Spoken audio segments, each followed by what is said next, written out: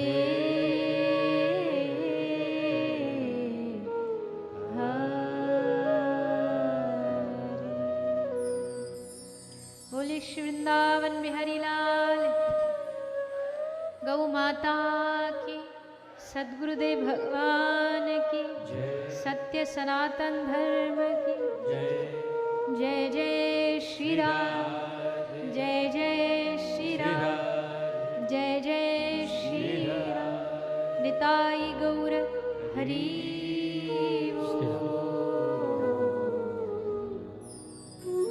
श्री राधे। बोले वृंदावन बिहारी लाल की जय जय श्री राधे श्याम। आप सभी आए हुए समस्त भगवत प्रेमी भक्तगणों का स्वागत वंदन अभिनंदन, जो कि आप सभी पूज्य देवी जी के इस सुंदर प्रकल्प से जुड़े हुए हैं। तो सभी से निवेदन करेंगे, इस प्रकल्प से कौन कौन जुड़ा हुआ है, थोड़ा हाथ उठा के बताइए। कुछ लोगों ने उठाए हुए, कुछ लोग तो ये भी कह रहे हैं कि हम कल घर पूछ के आएंगे फिर बताएंगे, जो कि कल कथा नहीं है, आज ही बता दीजिए इस सुंदर प्रकल्प से गौ माता के कौन कौन जुड़ा हुआ है। हमारे मध्य में ये दिल्ली से पधारे हुए हमारे श्री राम जन्म गुप्ता जी, ये तो हमेशा यही कहते हैं कि देवी जी जब भी यहाँ कथा हुआ करे थोड़ी एक मिस कॉल करवा दिया करो, तो हम मुख्य यजमान की भूमिका यहाँ पर निभाएंगे। तो इनका बहुत बहुत धन्यवाद, साधुवाद। तो इसी प्रकार से पूज्य देवी जी के संकल्प से आप सभी जुड़े रहिए, समस्त बच्चों को लाते रहिए, और जब जब भी आप यहाँ से वृंदावन पधारे दर्शन करने के लिए, तो ये गौ सेवा धाम हॉस्पिटल पड़ता है, तो आप सभी को यहाँ दर्शन करने के लिए जरूर पधारना है। तन से, मन से, धन से, जो भी आप सभी से श्रद्धा से, भक्ति से, भाव से, श्रद्धा से, भक्ति से, भाव से जो भी सेवा बन पड़े, आप सभी को यहाँ पर करना है, और इस पूज्य देवी जी के सुंदर से प्रकल्प को आप सभी हमको आगे बढ़ाना है। और जो भी माताओं ने यहाँ पर कलश उठाए थे, प्रथम दिन आप सभी से निवेदन है, आरती के बाद आप सभी को यहाँ से कलश वितरित होंगे, और सुबह यहाँ पर हवन भी हो चुका है, और आरती के बाद में आप हम सभी पूर्णाहुति करेंगे। सुंदर सा आप सभी के मध्य में भंडारा प्रसादी भी रखी गई है, तो आप सभी को यहाँ प्रसाद पाके अपने गृह मंदिर के लिए प्रस्थान करना है कलशों को लेकर। तो आइए आप हम सभी चलते हैं आरती में। सभी से निवेदन है, आप सभी अपने यथास्थान पर खड़े होकर दिव्य मंगलमय आरती का दर्शन करें। ओम ज्वालामालिन्ये नमः, रत्नेश्वर्यै नमः, सर्वोपचारार्थगन्धक्षत पुष्पाणिं समर्पयामि। ओम चंद्रमा मनसो जातचक्षुः, सूर्यो अजायता, श्रोत्राद्वायुष्य प्राणस्य मुखा दग्निराजायता।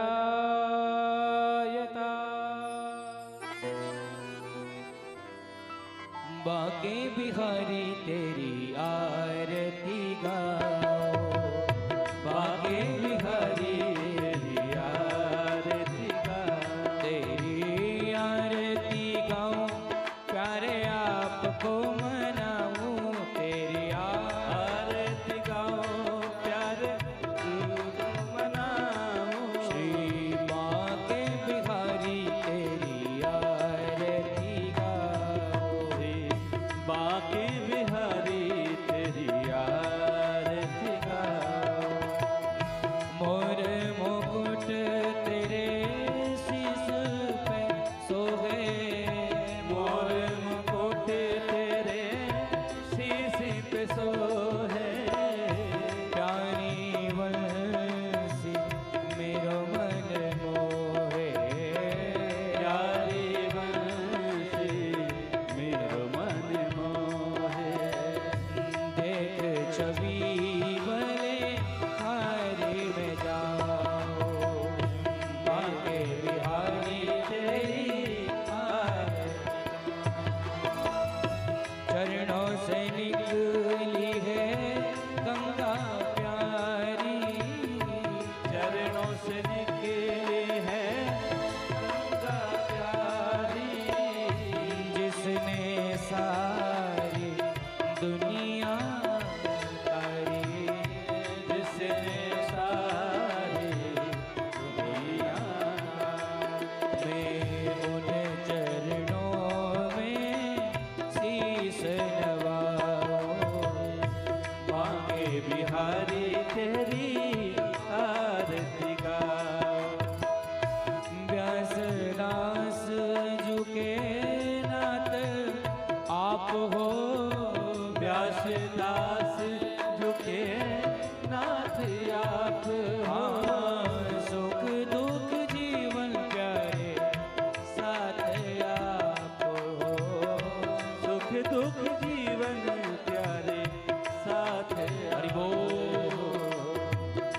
चरणों में बलिहारी में जाओ, बांके बिहारी तेरी आरती गाओ।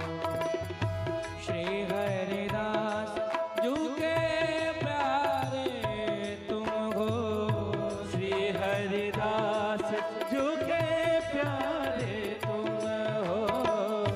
मेरे मोहन जीवन धन हो, मेरे मोहन जीवन धन हो, मेरे मोहन जीवन धन हो। प्यारी छवि को मन में बसाओ, बांके बिहारी तेरी आरती गाओ। श्री कुंज बिहारी तेरी आरती गाओ, श्री कुंज बिहारी तेरी आरती गाओ। श्री हे राधे गोविंद तेरी आरती गाओ, हे राधे गोविंद तेरी आरती गाओ। मैं तेरी आरती गाऊं, मैं तेरी आरती गाऊं, मैं तेरी आरती गाऊं, मैं तेरी आरती तेरी आरती गाऊं, तेरी आरती गाऊं, तेरी आरती गाऊं, तेरी ओम कर्तो निराजनं पुष्पादिवंदनम् आरोग्यार्थे आत्मादिवंदनम् अंधपुष्पांजलिः।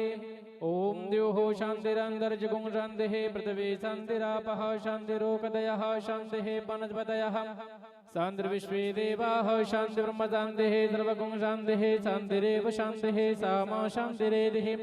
हरिः ओम जतनेन जनमय जन्तदेवास्तानि धर्माणि वर्तमान्यशन्नः ते हनाकं महिमानः शचन्द्रपूर्वे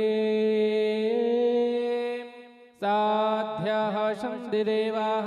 हरिः ओम एकदन्ताय विद्महे वक्रतुण्डाय धीमहि तन्नो दन्तिः प्रचोदयात्। हरिः ओम महालक्ष्मी च विद्महे विष्णुपत्नी च धीमहि तन्ना लक्ष्मीः प्रचोदयात्। हरिः ओम गोषुरभ्यै च विद्महे सर्वशक्त्यै च धीमहि तन्ना श्रीकामधेनुः प्रचोदयात्। शेवन्तिकावकुलचम्बकपाटलाब्जे पुन्नः गजाति करवीररसाले पुष्पै बिल्वप्रवाल तुलसी दलमञ्जरे भेतां पूजयामि जगदीश्वर मे प्रसीदा। नाना सुगंध पुष्पाणि यथा कालोद्भवानि च पुष्पाञ्जलिर्मया दत्ता गृहाण परमेश्वरः। मन्त्रपुष्पाञ्जलिं समर्पयामि श्रीमद्भागवत महाप्राण पुरुषोत्तमाय नमः। बोलिए भागवत महापुराण की, वृंदावन बिहारी लाल की, व्यास जी महाराज की, सुखदेव जी महाराज की, राधा रानी सरकार की, सद्गुरुदेव भगवान की, गौ माता की, गौ सेवा धाम की। जय जय श्री राधे, जय जय श्री राधे, जय जय श्री राधे श्याम। निताई गौर हरि